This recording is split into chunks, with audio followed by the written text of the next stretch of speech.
Salam saudara yang dikasihi oleh Yahweh, kita bersyukur masih diberikan kuat sehat sampai saat ini. Sebentar kita mau dengarkan firman Yahweh, Roh Kudus biar mengurapi kita, terlebih kita berdoa. Bapa di dalam surga yang kami sembah dalam nama Tuhan Yesus HaMasiah, pada saat ini kami mengucap syukur atas anugerah-Mu, kami masih ada sampai hari ini. Sebentar kami mau dengarkan firman Yahweh, urapi kami agar kami dikuatkan diteguhkan lewat firman-Mu. Kami sambut firman-Mu dalam nama Tuhan Yesus akan berdoa. Haleluya, amin. Pada kesempatan ini saya akan menyampaikan firman yang terambil dari kitab Yosua pasal yang ke-2 ayat 1 sampai dengan ayat yang ke-9 yang berbeda demikian.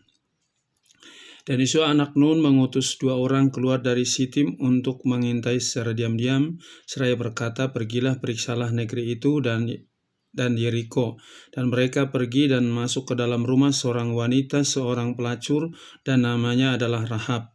Dan mereka menginap di sana, dan hal itu dilaporkan kepada Raja Yeriko dengan mengatakan, lihatlah orang-orang dari Bani Israel semalam telah datang ke sini untuk menyelidiki negeri ini. Dan Raja Yeriko mengutus orang kepada Rahab seraya berkata, bawalah keluar orang-orang yang telah datang kepadamu itu, yang telah masuk ke dalam rumahmu. Mereka telah datang untuk menyelidiki seluruh negeri ini. Dan wanita itu telah membawa kedua orang itu dan menyembunyikan mereka dan berkata, memang orang-orang itu telah datang kepadaku, tetapi aku tidak mengetahui dari mana mereka berasal. Dan sesungguhnya ketika gerbang hendak ditutup pada waktu malam hari, orang-orang itu pun pergi keluar. Aku tidak tahu ke mana mereka telah pergi. Kejarlah mereka dan cepatlah, karena barangkali kamu dapat menyusul mereka. Namun dia telah membawa mereka naik ke atap rumah dan menyembunyikan mereka dengan batang-batang jerami yang telah diatur di atas atap itu. Dan orang-orang itu mencoba mendapat mereka di jalan ke Yordan di jeram-jeram. Dan mereka menutup gerbang sesaat setelah para pengejar itu pergi mengejarnya. Dan sebelum mereka tertidur, dia naik menemui mereka di atas atap, dan dia berkata kepada orang-orang itu, aku mengetahui bahwa Yahweh telah memberikan negeri ini kepadamu, dan bahwa kengerian akan kamu telah menimpa ke atas kami, dan bahwa seluruh negeri ini telah gemetar di hadapanmu. Ayat yang 10. Sebab kami telah mendengar bagaimana Yahweh mengeringkan air laut Suf di hadapanmu ketika kamu keluar dari Mesir, juga apa yang telah kamu lakukan terhadap kedua raja orang Amori yang di seberang Yordan, yakni kepada Sihon dan Og yang telah kamu tumpas. Demikian pembacaan firman Yahweh. Pada saat sekarang ini, kita perhatikan keadaan bukan makin baik tapi makin sulit. Dan untuk keadaan yang sulit inilah membuat orang tidak mau tahu dengan orang-orang di sekelilingnya. Apa yang dilakukan oleh seorang perempuan Rahab ini, hal yang sangat mengejutkan. Statusnya adalah seorang pelacur, tetapi dia justru punya hati yang mau menolong kedua pengintai dari Israel. Hari ini saya berikan temanya, menabur yang baik akan menuai yang baik. Sekali lagi, menabur yang baik akan menuai yang baik. Kalau kita perhatikan tadi, perempuan Rahab ini menyembunyikan 2 orang pengintai dari Israel, dan dia menyadari bahwa orang Israel akan mengalahkan Yeriko, dan dia berbaik hati sekalipun orang itu adalah mengintai negerinya, justru dia berbaik hati kepada orang itu, menyembunyikan kedua orang itu. Sehingga kita perhatikan orang-orang Yeriko mencari kedua orang itu, tetapi perempuan Rahab ini menyembunyikan tadi di atas atap.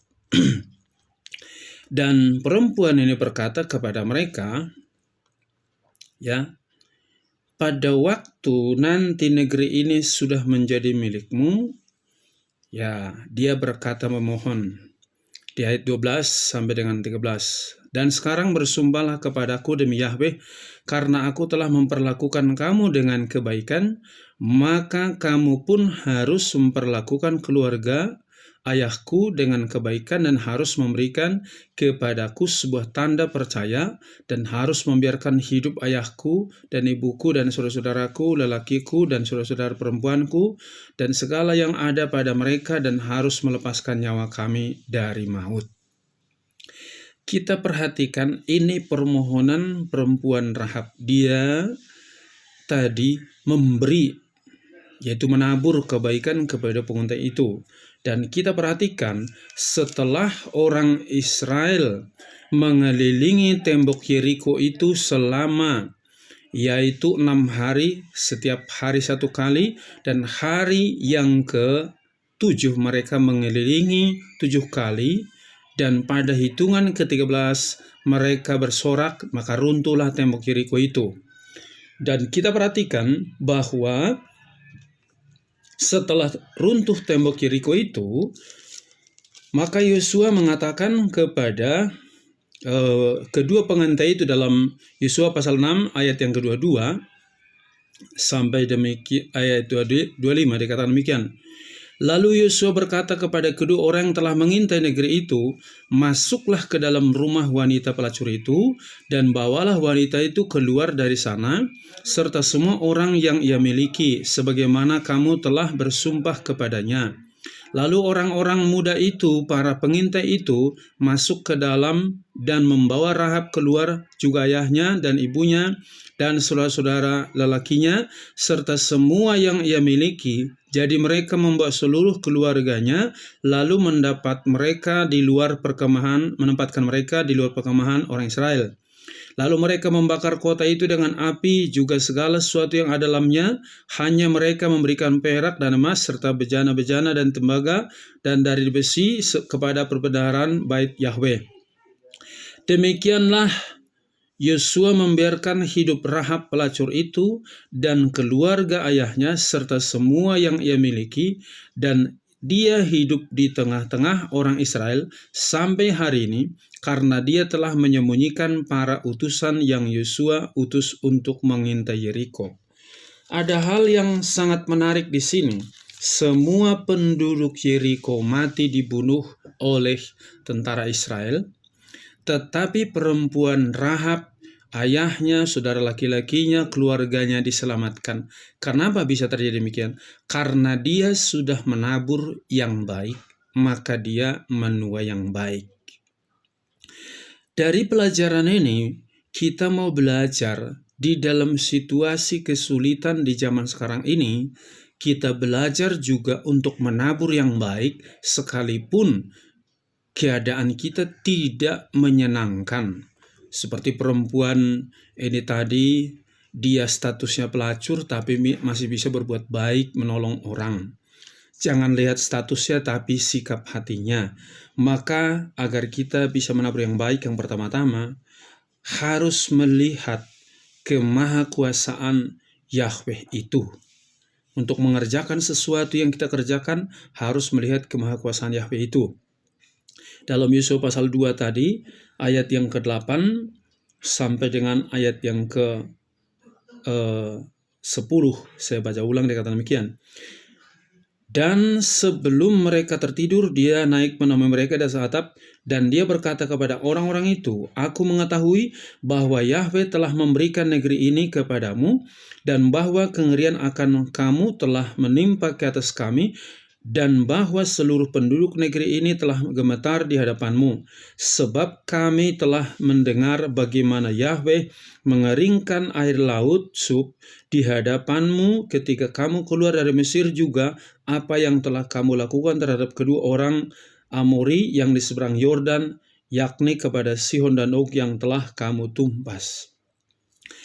Perempuan Rahab ini melihat kemahakuasaan Yahweh yang telah menolong orang Israel menyeberangkan mereka, yaitu menyeberangi Laut Sub dan juga menyeberangi Sungai Yordan. Dia lihat kemahakuasaan, maka dia belajar untuk menolong kedua utusan tadi, karena dia lihat kemahakuasaan daripada Yahweh itu.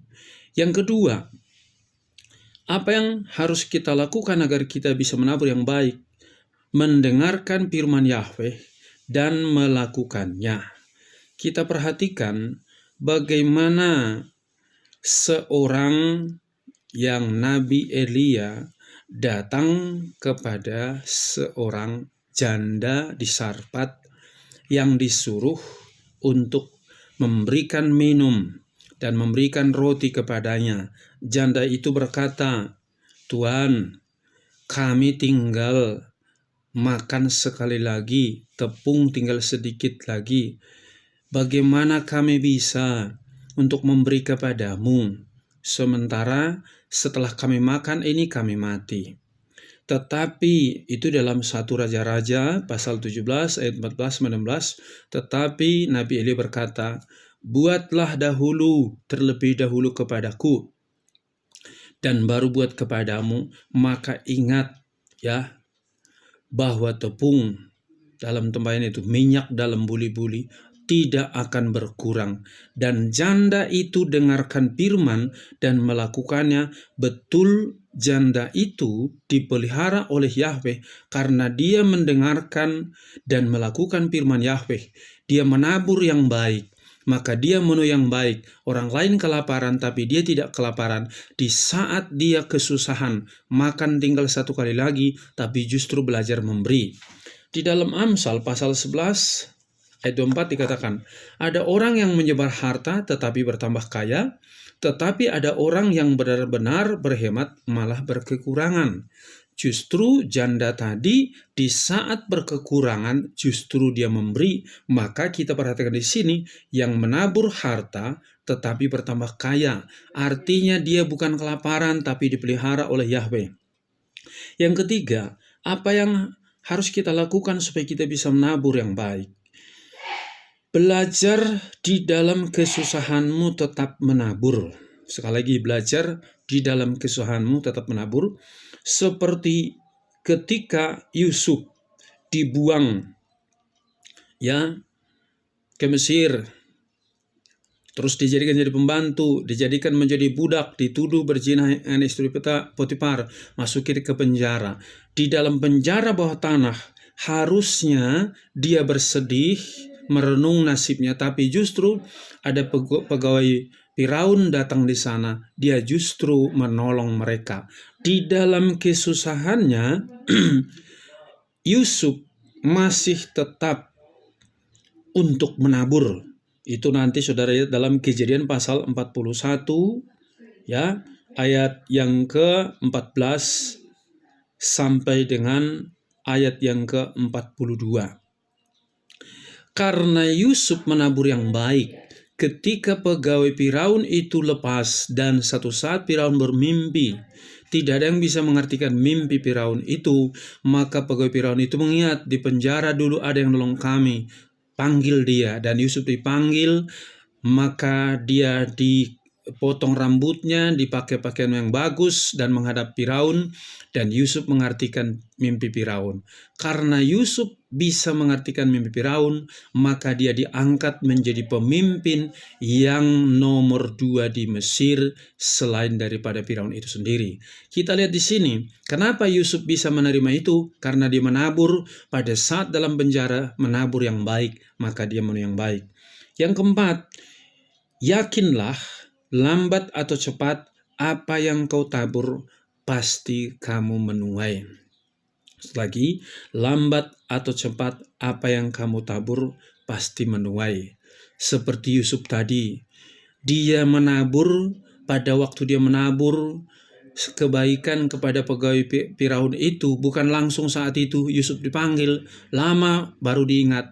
Tapi ingat, apa yang pernah ditabur Yusuf itu tidak pernah hilang, dan itu diingat oleh pegawai daripada Firaun itu. Jadi kita perhatikan, kita lihat di dalam 2 Korintus pasal 9 ayat 6 yang berbeda demikian. Dan ini, siapa yang menabur dengan berhemat, ia akan menuai dengan berhemat pula. Dan siapa yang menabur dengan penuh berkat, ia akan menuai dengan penuh berkat pula. Jadi Yusuf ini menabur dengan penuh berkat, maka dia menuai dengan penuh berkat. Jadi jangan sampai kita ragu-ragu untuk menabur. Ingat, lambat atau cepat, apa yang kau tabur pasti engkau tuai. Dalam Mazmur 126 ayat 5, siapa yang menabur dengan air mata akan menuai dengan sorak-sorai. belajarlah engkau menabur di dalam keadaan sekalipun sulit. Mungkin apa yang bisa kamu tabur? Tenagamu, waktumu, ya saranmu, nasihatmu kepada orang lain, sehingga orang lain mendapatkan kekuatan yang baru. Biarlah melalui firman ini kita dikuatkan, diteguhkan menghadapi kian sekarang ini. Jangan bosan-bosan menabur, tetaplah menabur, karena ingat ketika engkau menabur, pasti engkau menuai yang baik dalam hidupmu. Amin. Kita berdoa. Bapa di surga, terima kasih atas kebenaran firman-Mu yang sudah kami dengarkan. Biarlah ini menjadi kekuatan baru dalam hidup kami. Di dalam situasi yang sulit sekarang ini, kami belajar tetap menabur apapun keadaan kami, karena kami tahu kami sudah menerima yang terbaik daripada Tuhan Yesus.